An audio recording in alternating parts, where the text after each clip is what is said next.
ಪ್ರಾಪರ್ಟಿಗೆ ಸ್ವಾಗತ. ನಾನು ನಿಸರ್ಗ. ಇಂದು ನಾವು ಮಾತನಾಡೋ ವಿಷಯ ಬಹಳ ಜನರ ಜೀವನದ ದೊಡ್ಡ ಪ್ರಶ್ನೆ. ಅದೇನಪ್ಪ ಅಂದ್ರೆ 11B ಖಾತವನ್ನ ಖಾತ ಮಾಡಿಸಿಕೊಳ್ಳಬಹುದಾ? ಸರ್ಕಾರ ಅನುಮತಿ ಕೊಡುತ್ತಾ?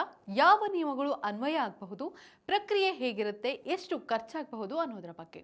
ಸ್ನೇಹಿತರೆ, ಬಹಳ ಜನರು ಬಿ ಖಾತಾ ಅಥವಾ 11B ಖಾತಾ ಇರುವ ಮನೆ ಅಥವಾ ಸೈಟ್ ತೆಗೆದುಕೊಂಡು ನಂತರ ಪಶ್ಚಾತ್ತಾಪ ಪಡ್ತಿದ್ದಾರೆ.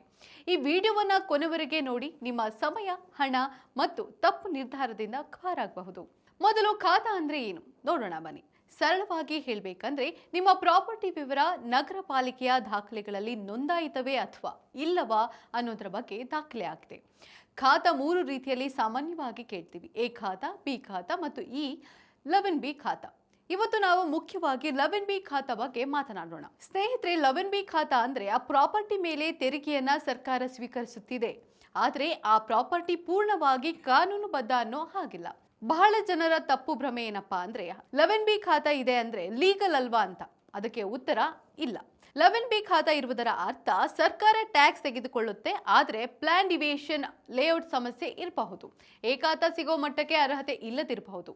ಅಂದ ಹಾಗೆ ಎ ಖಾತಾ ಅಂದ್ರೆ ಏನು ನೋಡೋಣ ಬನ್ನಿ. ಎ ಖಾತಾ ಅಂದ್ರೆ ಲೇಔಟ್ ಅಪ್ರೂವ್ಡ್, ಪ್ಲಾನ್ ಪ್ರಕಾರ ಇದೆ ಅಂತ. ಎಲ್ಲಾ ನಿಯಮಗಳು ಪಾಲನೆ, ಬ್ಯಾಂಕ್ ಲೋನ್ ಸಿಗುತ್ತೆ, ಮರು ಮಾರಾಟ ಸುಲಭ, ಎಲ್ಲದಕ್ಕೂ ಸೂಕ್ತ ಪ್ರಾಪರ್ಟಿ. ಹಾಗಾದ್ರೆ 11B ಖಾತಾವನ್ನ ಎ ಖಾತಾ ಮಾಡಿಸಬಹುದಾ? ಇದನ್ನು ಕ್ಲಿಯರ್ ಆಗಿ ಹೇಳ್ಬೇಕಂದ್ರೆ ಹೌದು, ಮಾಡಿಸಬಹುದು. ಆದ್ರೆ ಎಲ್ಲಾ 11B ಖಾತೆಗಳಿಗೂ ಇದು ಸಾಧ್ಯವಿಲ್ಲ ಅನ್ನೋದು ಸತ್ಯ. ಸರ್ಕಾರದ ನಿಯಮಗಳ ಪ್ರಕಾರ ಲೇಔಟ್ ಅಪ್ರೂವ್ಡ್ ಇರಬೇಕು. ಇದಕ್ಕೆ BDA ಅಥವಾ BMRDA ಅಥವಾ ಸ್ಥಳೀಯ ಅಥಾರಿಟಿ ಮಾನ್ಯತೆ ಅಗತ್ಯ. ಸೈಟ್ ಅಥವಾ ಮನೆ ರೆವೆನ್ಯೂ ಲ್ಯಾಂಡ್ ಆಗಿರಬಾರದು. ಕನ್ವರ್ಷನ್ ಆರ್ಡರ್ ಕಡ್ಡಾಯ. ಕಟ್ಟಡದಲ್ಲಿ ಮಿತಿ ಒಳಗಿನ ಡಿವಿಯೇಷನ್ ಮಾತ್ರ ಇರಬೇಕು. ದೊಡ್ಡ ಡಿವಿಯೇಷನ್ ಇದ್ರೆ ಎ ಖಾತಾ ಸಿಗೋದು ಅಸಾಧ್ಯ. ಇನ್ನು ರಸ್ತೆ, ಪಾರ್ಕ್, ರಾಜಕಾಲುವೆ ಜಾಗ ಒತ್ತುವರಿ ಇರಬಾರದು. ಸರ್ಕಾರದ ನೋಟಿಫಿಕೇಶನ್ ಇದ್ರೆ ಮಾತ್ರ ಖಾತಾ ಪರಿವರ್ತನೆಗೆ ಅವಕಾಶ. ಇಲ್ಲಿ ಒಂದು ವಿಷಯ ನೆನ್ಪಿಟ್ಕೊಳ್ಳಿ, ಸರ್ಕಾರ ಹೊಸ ರೆಗ್ಯುಲೇಷನ್ ಸ್ಕೀಮ್ ಘೋಷಿಸಿದಾಗ ಮಾತ್ರ ಬಹುತೇಕ 11B ಖಾತೆಗಳು ಎ ಖಾತಾ ಆಗಲು ಸಾಧ್ಯ. ಈಗ 11B ಖಾತಾವನ್ನ ಎ ಖಾತಾ ಮಾಡಿಸುವ ಸ್ಟೆಪ್ ಬೈ ಸ್ಟೆಪ್ ವಿಧಾನವನ್ನ ನೋಡೋಣ ಬನ್ನಿ. Step 1: document check, sale deed, mother deed, encumbrance certificate, conversion order, approved layout plan, approved building plan ಇದಿಷ್ಟನ್ನು ಪರಿಶೀಲಿಸಬೇಕು. ಸ್ಟೆಪ್ 2: ಡಿವಿಯೇಷನ್ ಪರಿಶೀಲನೆ. ಇಂಜಿನಿಯರ್ ಮೂಲಕ ಡಿವಿಯೇಷನ್ ರಿಪೋರ್ಟ್ ಮಾಡಿಸಬೇಕಾಗುತ್ತೆ.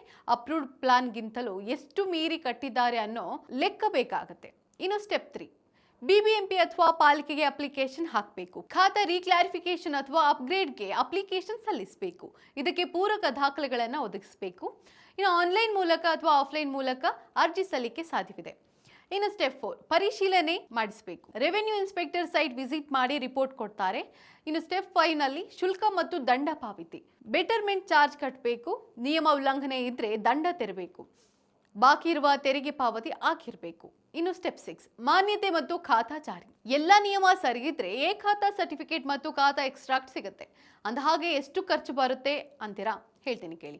ಸರ್ಕಾರಿ ಫೀಸ್ ಆಯಾ ಏರಿಯಾ ಆಧಾರಿತವಾಗಿರುತ್ತೆ. ಇನ್ನು ದಂಡ ನಿಯಮ ಉಲ್ಲಂಘನೆಯ ಪ್ರಮಾಣದ ಮೇಲೆ ಅವಲಂಬಿತ. ಇಲ್ಲಿ ಏಜೆಂಟ್ಗಳ ಫೀಸ್ ಭರಿಸಬೇಕಾಗಬಹುದು. ಇನ್ನು ಏಜೆಂಟ್ ಕಡ್ಡಾಯ ಅಲ್ಲ. ಡಾಕ್ಯುಮೆಂಟ್ಸ್ ನಲ್ಲಿ ಕನ್ಫ್ಯೂಸ್ ಇದ್ರೆ ಏಜೆಂಟ್ ಸಹಾಯ ಬೇಕಾಗಬಹುದು ಅಷ್ಟೇ. ಇನ್ನು ಒಟ್ಟಾರೆ ಸ್ನೇಹಿತರೆ, 11B ಖಾತಾ ಎ ಖಾತಾ ಆಗಲ್ಲ. ಮಾಡಿಸ್ಬಿಡ್ತೀನಿ ಸರ್ ಅನ್ನೋ ಮಾತಿಗೆ ಮೋಸ ಹೋಗಬೇಡಿ.